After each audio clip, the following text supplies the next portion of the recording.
સુમિત્રાબેન જયંતિભાઈ પટેલ, દાદરા સરપંચ। આજે અમારા દાદરા ગ્રામ પંચાયતમાં ગ્રામસભાનું આયોજન કરવામાં આવ્યું। એમાં જે માસિક ધર્મનું લોકોને જાગૃતતા લાવવા માટે એક સભાનું આયોજન હતું। એ સભામાં ડૉક્ટર મેડમ તેમજ એમનો સ્ટાફ, આંગણવાડી વર્કર, આશા વર્કર તેમજ ગામના બહેનો ઉપસ્થિત હતા અને આ સભામાં અમે લોકોને જાગૃત કરવા માટે ની સલાહ સૂચન આપી હતી।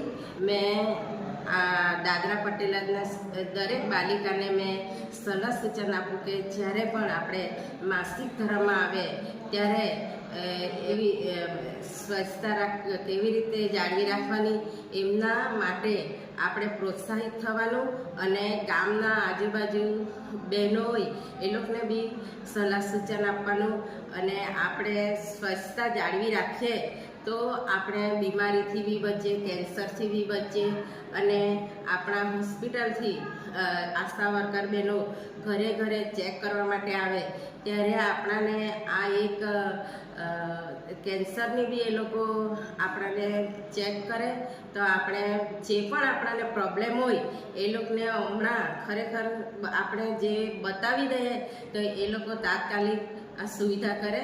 જય હિન્દ, જય ભારત।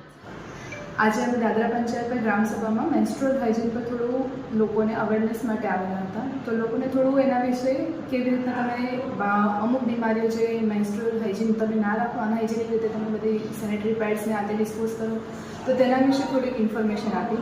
એની સાથે જ હમણાં અમારા ચાલી રહેલા ટોબેકો ફ્રી પ્રોગ્રામ અને હાઇપરટેન્શન માટે એનસીડીના જે પ્રોગ્રામ ચાલી રહ્યા છે તેના વિશે થોડું ઇન્ફોર્મેશન આપેલું છે। તો આ જે બી અમે લોકોને સમજાયું એ લોકોને થોડું આઈડિયા આવે કે આનાથી તમને શું પ્રોબ્લેમ થાય અને એનાથી તમે કેવી રીતના બચી શકે તેના વિશે થોડી માહિતી આપેલી છે।